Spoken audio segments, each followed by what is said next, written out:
పూజిస్తారు. సుబ్రహ్మణ్య స్వామి షణ్ముఖుడని, కార్తికేయుడు అని కూడా అంటారు.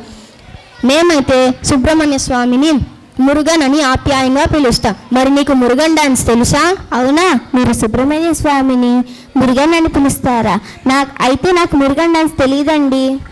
ఇప్పుడు మా చిన్నారులు చేసే మురుగన్ డాన్స్ని చూద్దాం పదా.